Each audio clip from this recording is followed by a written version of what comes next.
Hey guys, it's Will from EDM Tips, and today I'm going to be interviewing a world-class music producer from the UK called Lempo.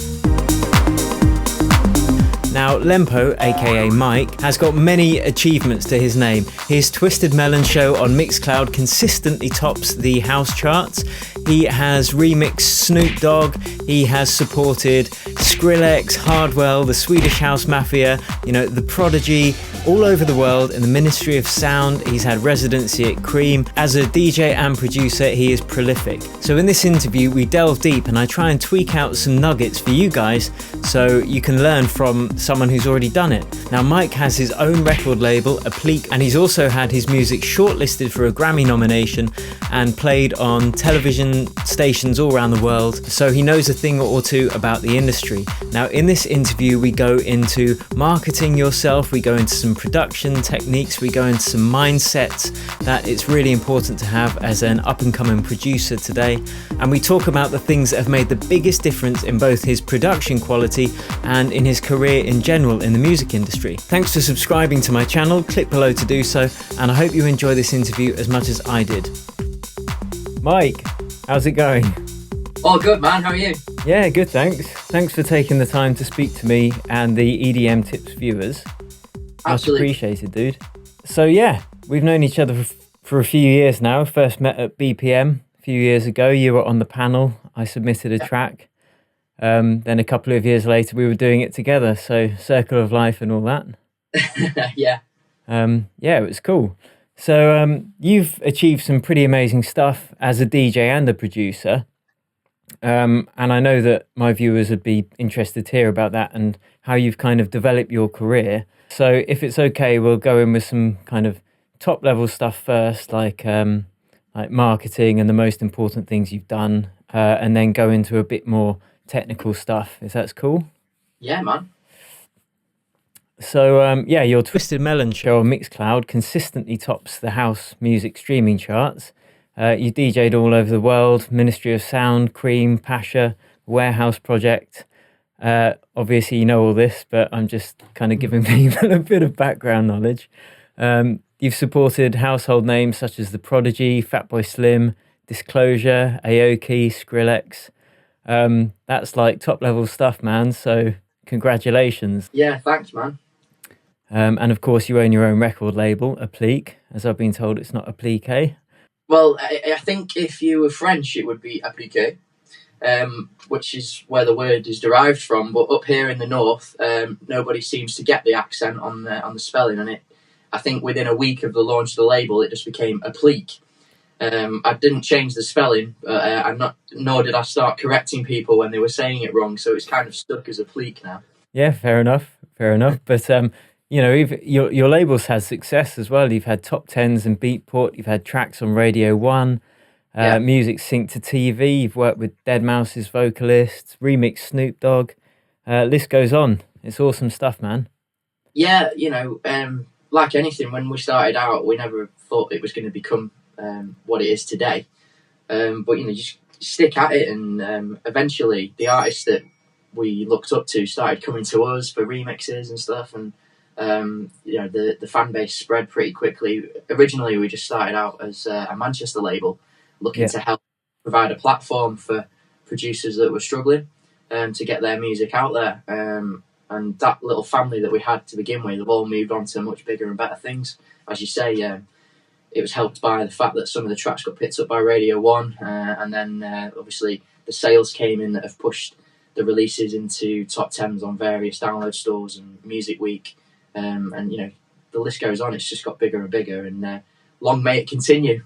Yeah, absolutely. So is there any particular one achievement that sticks out that you're particularly proud of? For myself or the label? For yourself. Yeah, I think the day that I got the email asking me if I would remix Snoop Dogg stands out massively, because when you get asked to work, well, not necessarily work with someone, but with some parts by an artist of that stature, your heart sort of skips a beat, because that's what you want to do from day one. You get into this industry to work with big names and see how far you can push yourself, and that, I think, up to now, as a producer, that was the peak moment where I got to remix and have an official release of somebody of that stature. Yeah, I mean that's like, yeah, the upper game, man. That's like top of the game. So how did you get started in the industry?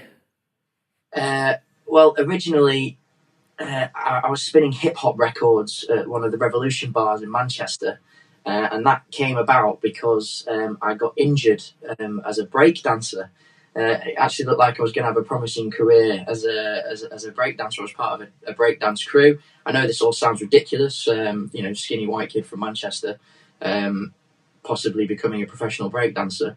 But the crew that I used to hang around with, when I got injured, I still started going to, well, I didn't stop going to the gigs with them, and started hanging out in the DJ booth, so I wasn't in the way with my crutches. And I was watching what this DJ was doing. It didn't look all that difficult, and I kept mithering him to let me have a go. Obviously, at first, he pretty much said, "Nah, fuck off." Yeah. Eventually, I wore him down. He goes, "Oh, just give me the headphones." Like, go on then, let's see what you got. And I kind of picked up the beat matching side of things instantaneously. It just came naturally. But I think again that goes hand in hand with people that have got a bit of rhythm for dancing or whatever. Yeah. And I never really looked back from there. Started buying my own hip hop records, and eventually I went on a lad's holiday to Ibiza. And I wasn't necessarily into dance music at that time, but it changed me, man. The first trip on the island, I came back a different person. I saw Norman Cook and Carl Cox back to back in space, and I came out of there a changed man. Like, I wanted to find the records that they played that night and have a go at spinning that. So when I got home, I started buying dance records, and then my sort of DJ style became quite eclectic because I was playing hip hop and house music in my sets, and because of that, I started getting a lot of gigs at various bars that wanted a wide range of music. And sooner or later, the hip hop sort of faded away, and I was just solely playing dance records. And eventually, that took me to Sankey's, where I had a residency for a night called Bitch. And everything spiraled from there. More residencies followed all around the country, Liverpool, Leeds, London, and then eventually started venturing abroad. So that's how it all started out for me. But I've got to actually look back and say, my upbringing on music from my parents is certainly where the love for all things music comes from. My dad was massively into funk, disco, and soul, and the music I was exposed to. For example, on the back seat of his car, growing up, it was anything from David Bowie to Prince, James Brown, all that sort of stuff, and it stands the test of time. All that music, and you can hear that in the radio show and in my DJ sets, that a lot of the sample based music that I throw into my sets, which gives them that uniqueness, it does stem from there. And then you've got the hip hop element from where I started out as a DJ, but fundamentally everything falls down to that four to the floor. And do you think that having such a exposure to an eclectic musical range is important? Do you think that's a good thing for producers to do? Yeah, definitely. I mean, just because you listen to a wide range of music, whether it's rock and roll, hip hop, pop, it doesn't necessarily mean that that's the music that you make.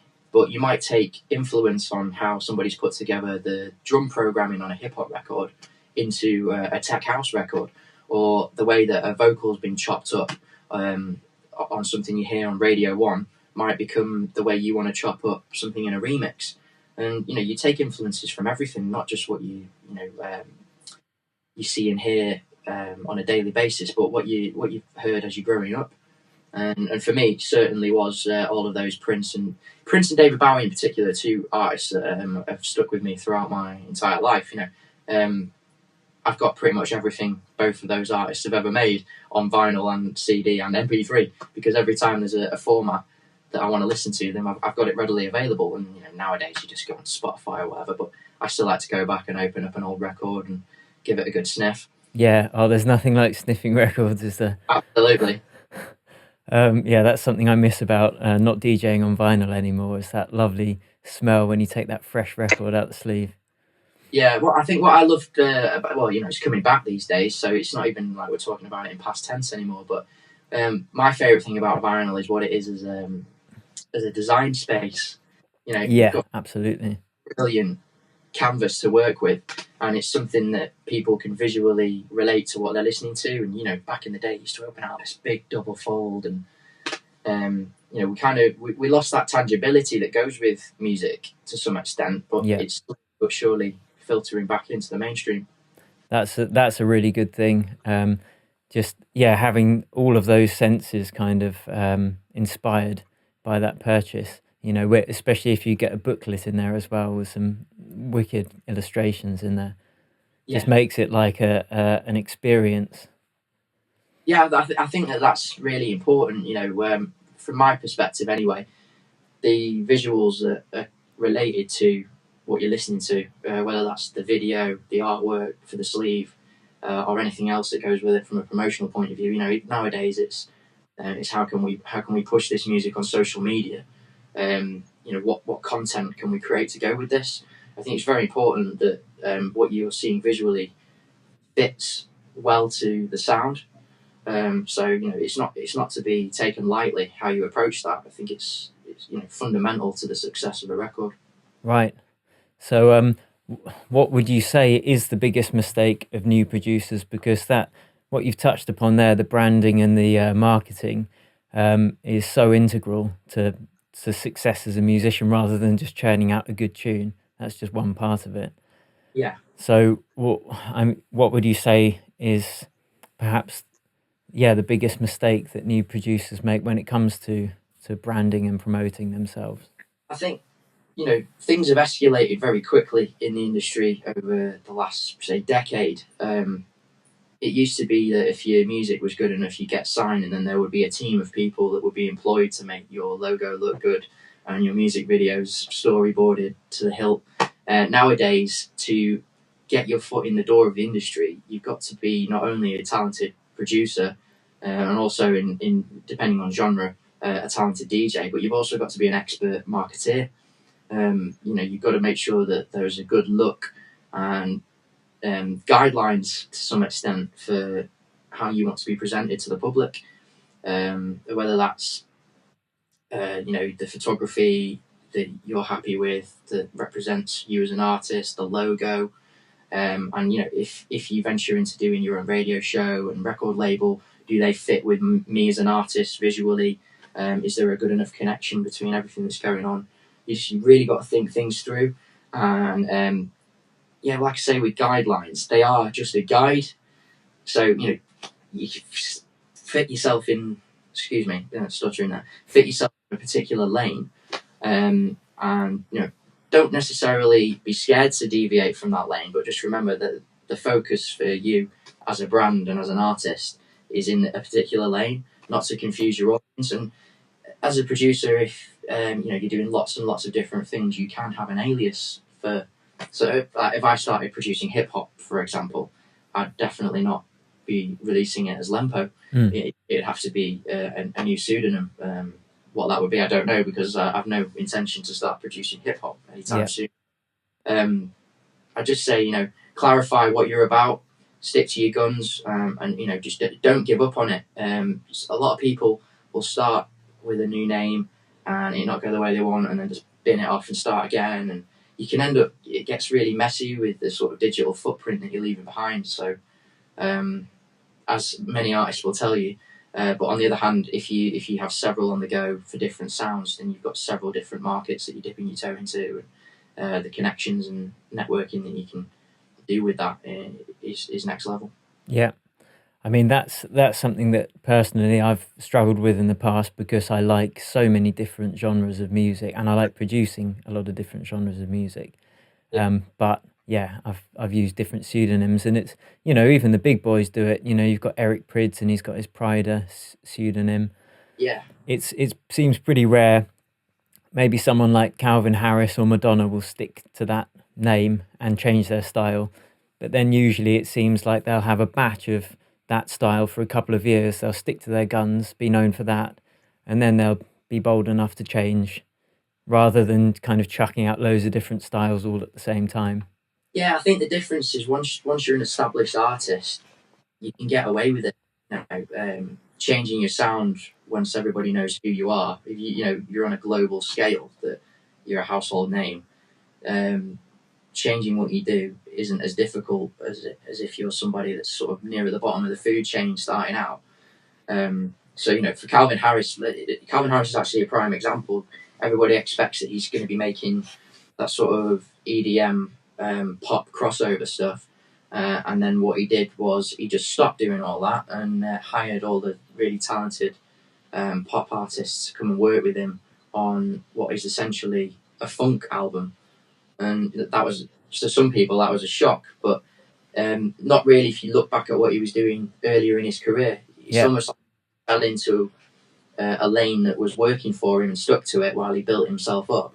And then he's gone full tilt at what he wanted to do originally. Yeah. But without taking a different approach and going with a different name.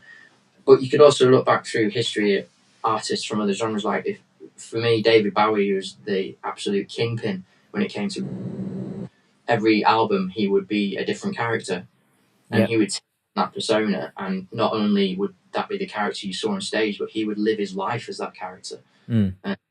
Almost killed him a few times, so you can do it, but I do think that you've got to have a degree of success before you start chopping and changing the genre that you're working with. Great, sound advice.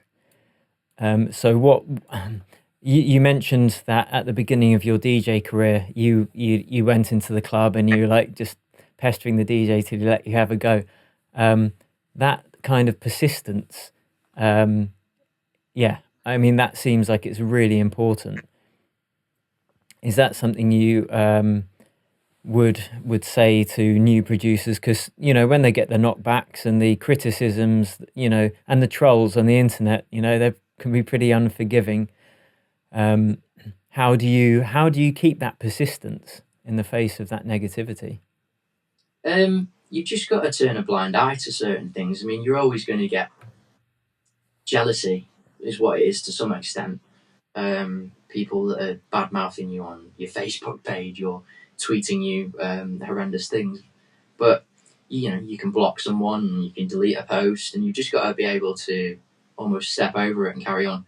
But what you're saying about persistence, at the beginning of my music career, several times I was referred to as relentless, and I actually made some promoters kind of just give up and want to get rid of me that bad that they gave me a gig, because I kept hammering them to force my way into situations that I knew I could then prove myself. Certainly as a DJ, things aren't that easy now because it's a more saturated market. Every man and his dog can, if they wish, hit a sync button and become a DJ, which is what's made things like your track selections far more important than they've ever been. And certainly the music that you make, if you make your own edits and things, anything that makes you stand out. But for me, I used to make mix CDs or tapes and go and hand them in person to promoters. And if I didn't hear back, I would do it again. And I would do it again. And I'd do it again until eventually, we're on first name terms. Like, oh, hi, Mike. You're right. Yeah, what have you got for me this month? All right, that thing. But eventually, I was getting the gigs that I wanted, the opportunities to prove myself. And without that, you're not going to get anywhere. And I find it really impersonal that people do approach promoters and A&Rs, etc., via Facebook message or a tweet, or just, it's all right to be relentless, but the way that you do it, get up off your arse and actually go to the promoter's event and do your utmost to meet him or meet his DJs or any member of his team, even his street team, anything. Get to know the people that are actually working the event that you want to get the gig at, and hopefully eventually they'll give you time of day. But nothing happens overnight, and I think that's a big problem with the way things have gone due to social media. We all want everything now. Yeah. We're not happy to wait, and that's why people sort of take these bad approaches. And I mean, I get it all the time. People will send a link to me to listen to a track they want me to sign to Applique, and 9 times out of 10, if I don't get the hello, how are you, and a little bit of background info on them before they send me a link, I don't even listen to it. Yeah. It got that bad actually that we've set up a demo box now so that people have to fill out a form about who they are, where they're from, what they've done before, etc. before I'll even tender the idea of listening to the track. So yeah, I mean, just be mindful of how you approach people. It's great to be relentless and persistent with what you want to get. Everybody's got goals and dreams, but the way you do it, approach it differently. Research the label, find out who the A&R is, how they like to receive music, and if you are going to message them via a social channel or an email, I'd ask them first, is it okay to send you some music? Tell them a bit about yourself, say hello, and then say, is it all right if I send you something? Don't just go gung-ho and fire a bunch of links to them. And always keep the links private. Tell them if you've shared it with anyone else, or if it's exclusively to them, and that you're waiting to hear from them before you share it with anyone else. And then back to promoters, go to the gigs. Be part of it, and don't just expect them to tender listening to your mix that you've sent them on Facebook or Twitter, SoundCloud, etc. Actually go down there. I mean, nowadays you can get a USB stick for a couple of quid. Stick some mixes on a USB stick, go down, try and meet them. Have maybe it doesn't cost that much to make your own business cards at home, or even get some printed down the shop. Just get your logo on, who you are, put your social links on it and a pen drive, and actually put it in someone's hand, and they're more likely to actually listen to your mix and hopefully one day give you an opportunity at the club. So it sounds like a combination of being relentless and just being courteous. Definitely, manners cost nothing, and cold calling. We all hate cold calling, don't we? Someone rings you that you haven't asked them to call you, trying to sell you something. You 9 times out of 10 you're just going to go, no, I'm not interested, and hang up. It's exactly the same.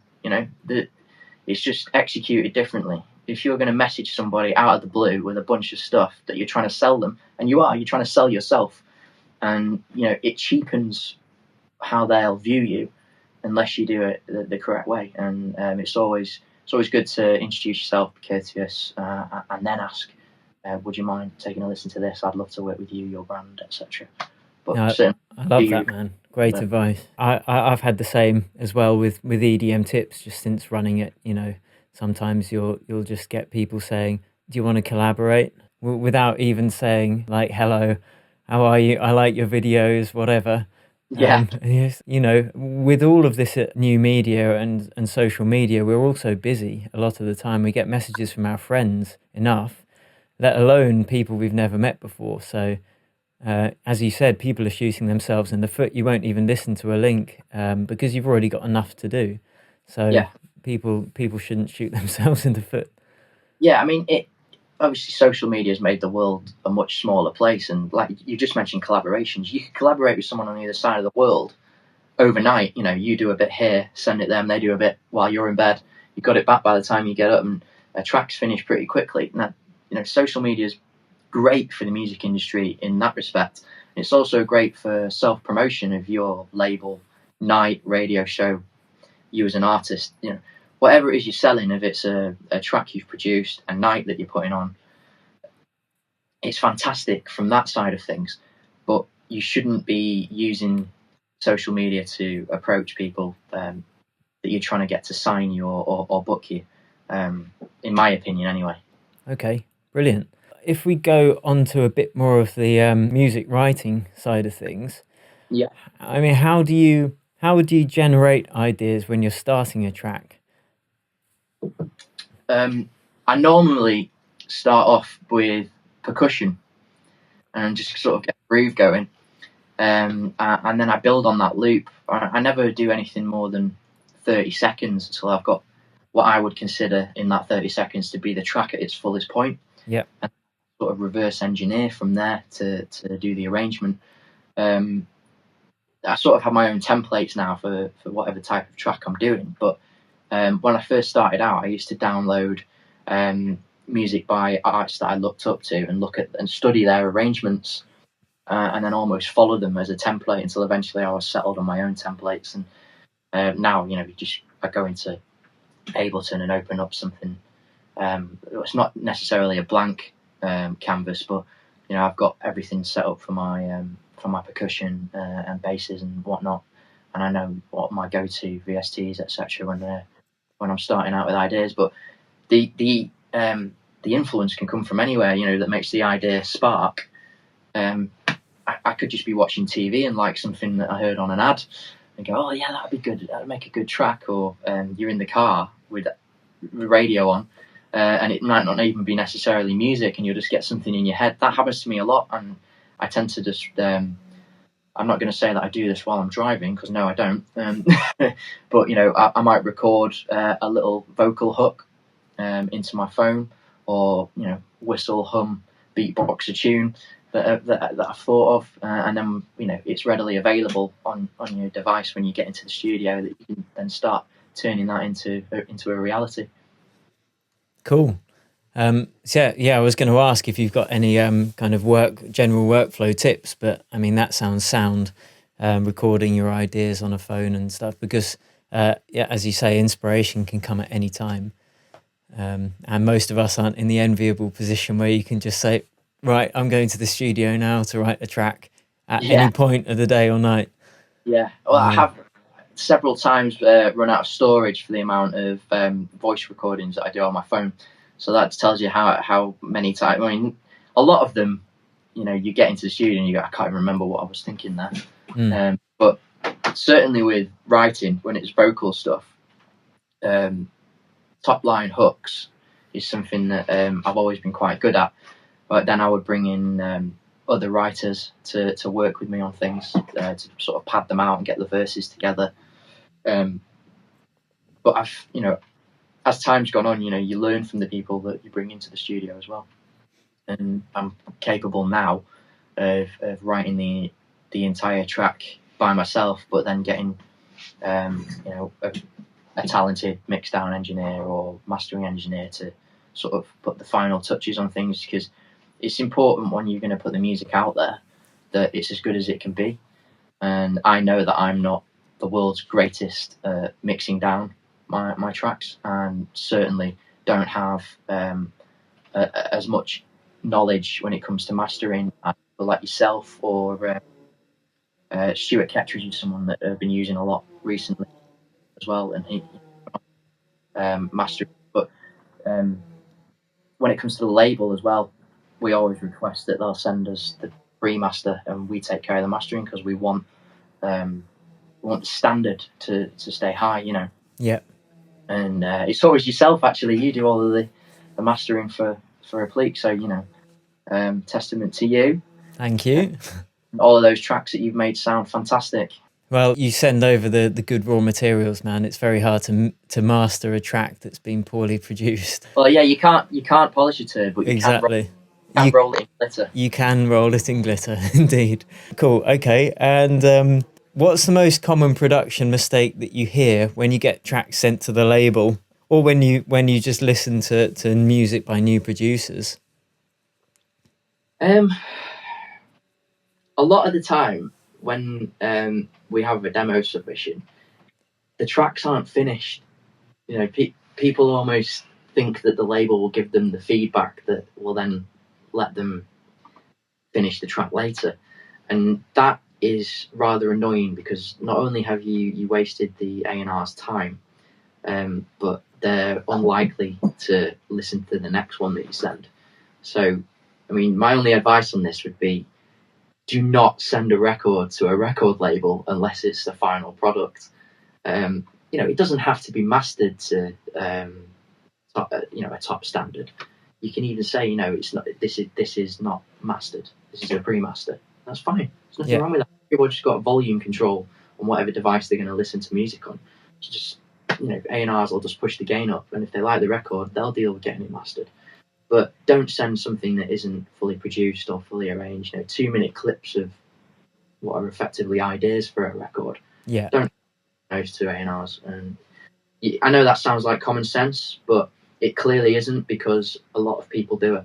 Right. So get your feedback like before sending it to labels, send them the finished product. If you see yourself as a producer, or that's what you're aspiring to be, then you're going to know other producers and other DJs. Get their feedback to help you finish your record. And if there's something that you want to achieve on a record that you're not capable of yet, it doesn't make it any less your record to bring in a specialist musician to do a session. If you need a keys player, get a professional keys player to help you finish. It might cost you a few quid, but your record's more likely to get signed.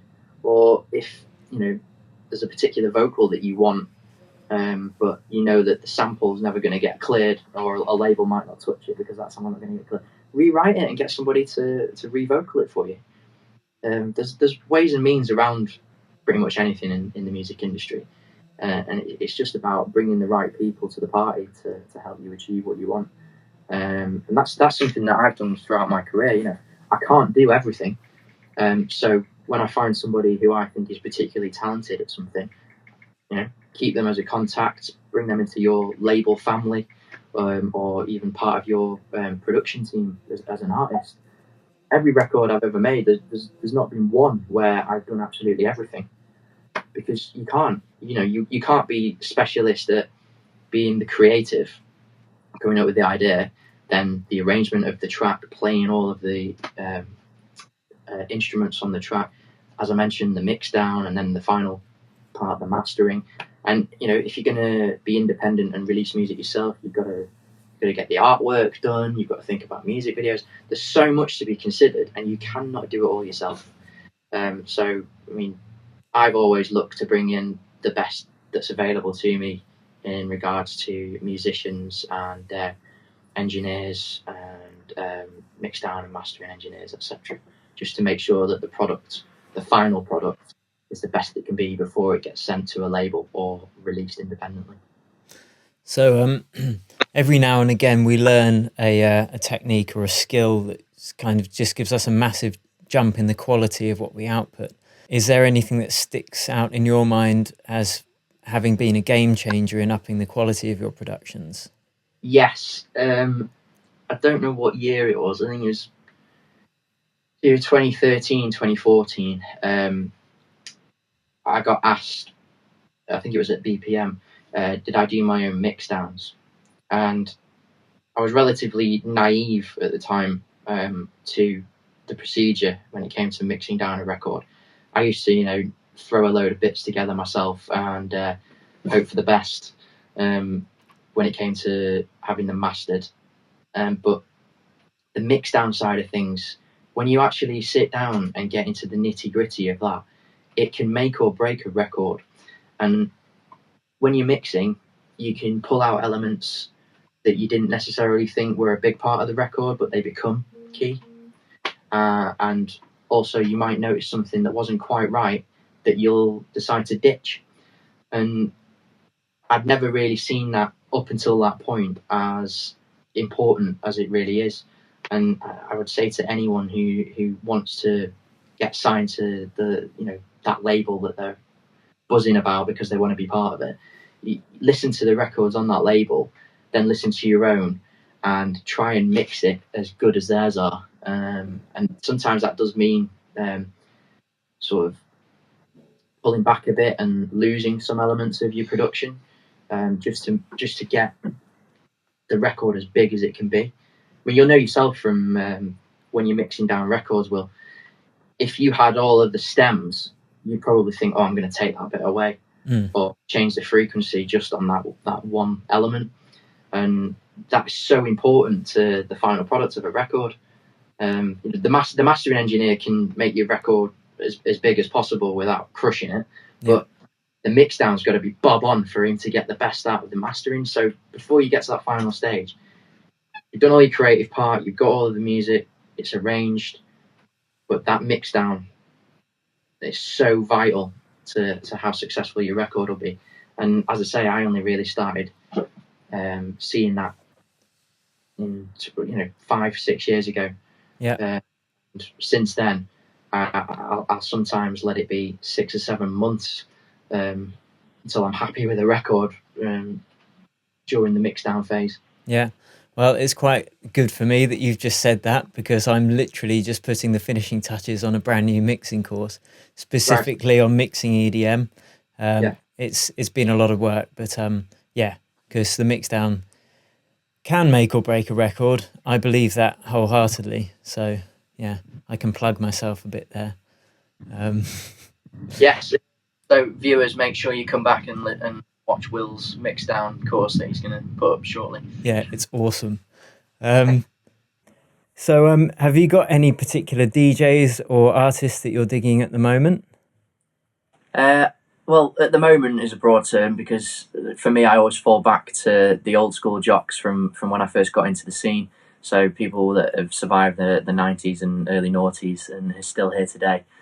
So for me, Norman Cook, Fatboy Slim, just for his energy when he performs. You know, if you've ever seen him perform, then you'll know that it is a performance. Not only is he DJing 2 records, but he's up there. He's in the crowd almost, and he's living every second of it with his audience.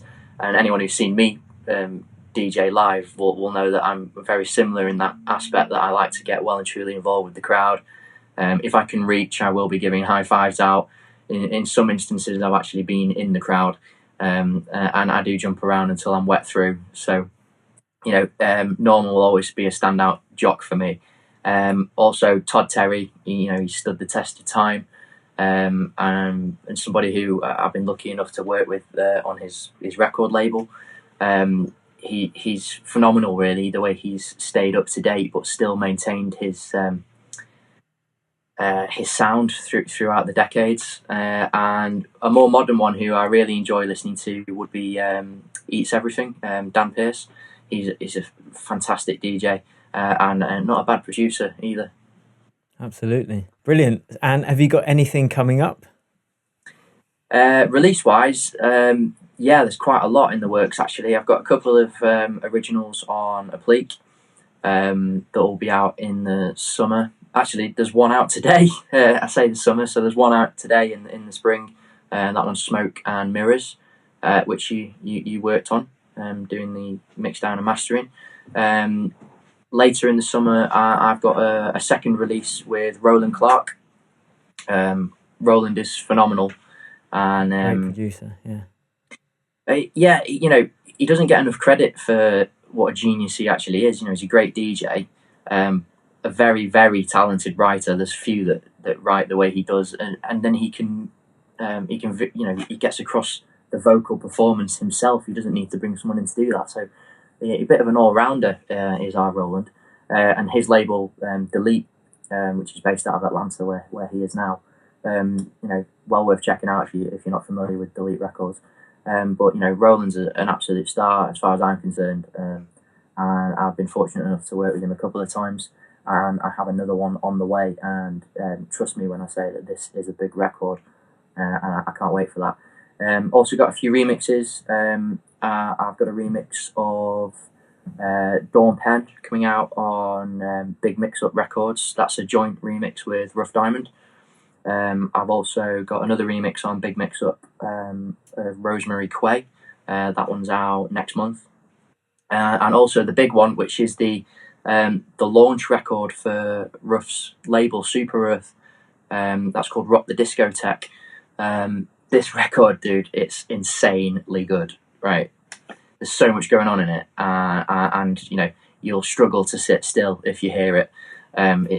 It's a brilliant record, and I'm thrilled to have been asked to do the remix of it because the parts are fantastic. So there's a Lempo remix on the package there, which will be well worth checking out once it drops in the summer. Cool. Well, I'll put links to all of the tracks and labels you mentioned in the show notes, so people can find out more about that. So I've got to ask you, man, because it's like the holy grail of dance music production is having your tracks played on Radio 1 in the dance shows. I mean, it's a worldwide institution. And you've had that. So could you tell us a bit about that and how that came about? Yeah, well, it's been a couple of records now, but the one that you're talking about, I was very fortunate that the person who I'd written the track with, Ashley, he is a celebrity in his own right because he's an actor. and he knew a few of the guys at Radio 1, and they'd called him in to do an interview. And while he was there, he actually passed the record over, and it circulated at the BBC. So from there, it got spins from Greg James, Pete Tong, Danny Howard. So it's just one of those things. Fortunate that it was in the right place at the right time. But then, there's other records where I was lucky enough that my manager just passed it to the right person, and it got through to the specialist DJs and ended up on the right shows. So, how it gets there is irrelevant. It's just if when it gets there, they hear it and they like it, then they might give it that spin that, as you mentioned, it's the holy grail. Because the reach, once you've got a play on Radio 1, it's great. People will just suddenly start looking for you and finding you on all the different social networks, and hopefully they'll buy your next record based on the fact that they've heard one on Radio 1. Which ties nicely into what you were saying earlier about branding and having a good solid presence online for when they do come searching. Exactly. I mean, one of the easiest mistakes to make is to have several different URLs. So for me, every single page of mine that's official is /Lempo. There's no other permutations of that. Where you might find somebody who's got several different ones. It's so much easier if they're all the same. It can be a pain in the arse to actually achieve that, because there might be people that have already registered the name that you want. But again, there's ways around that. I had a couple that I couldn't get, like YouTube and Twitter were already taken for just /Lempo, and I am Lempo on there for quite some time until I registered as a trademark. And once I'd done that, I just had to send a letter to whichever platform I wanted the change on, and they would then tell the person that had the name, unfortunately, you can't have it anymore. But, I'm not saying to everyone go around and start pissing people off, stealing domain names, but it does, if you uniform everything so that it's easy to remember that it's just /artist name on everything, and that when they get there, almost uniform it to the extent that the cover photo and the avatar are the same across everything. If you're going to update one, update them all, and it just makes it all feel more official. Cool. And I've got two more questions, but one of them, it's if it's a bit, just feel free to tell me to piss off, but from my experience and from talking to other producers, it can be a lonely thing to do. I mean, you've mentioned that you work with teams a lot, which kind of alleviates that. But it can be challenging, and things always happen to kind of knock you back at times. So if it's not too prying, would you mind sharing one of the biggest struggles you've had in your career and how you've overcome it? Like, it could be a particular thing that happened or a mindset or something. Yeah, I had to take a break a few years back due to ill health. No fault of my own. Just I started suffering with. I'll not bore you with it, but I had a couple of brain seizures, and it meant that things like I couldn't drive for a while, and it sort of I took a step back from everything, and when I've come back, I've not only have I come back to an industry that's massively evolving, but also I've come back as a family man. I didn't have kids before, and now I do. And when you're saying about it can be a lonely situation to work in the music industry as a producer, yeah, it can.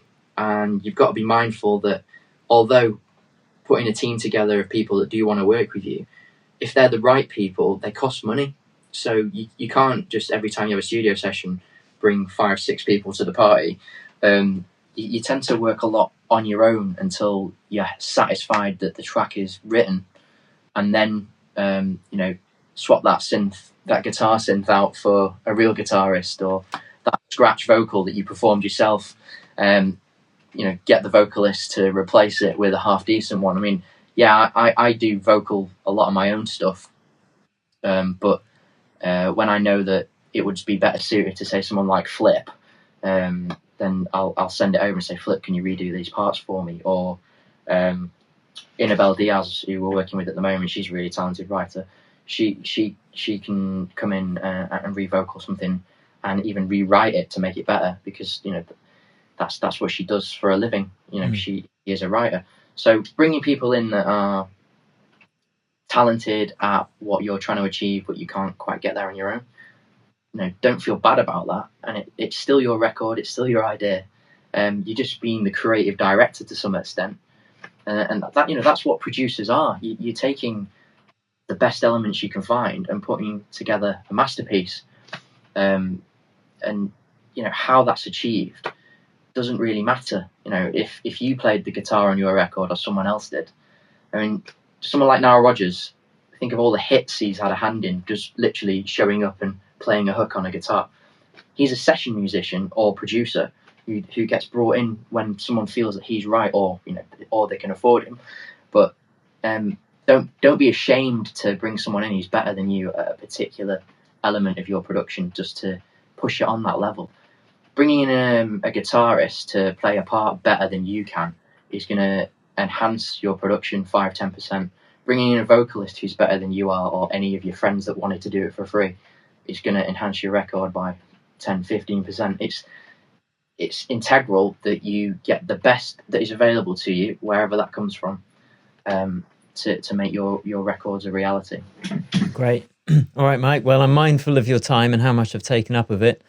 So the last question is, if you could put one message on a billboard for all aspiring music producers to see, what would it be?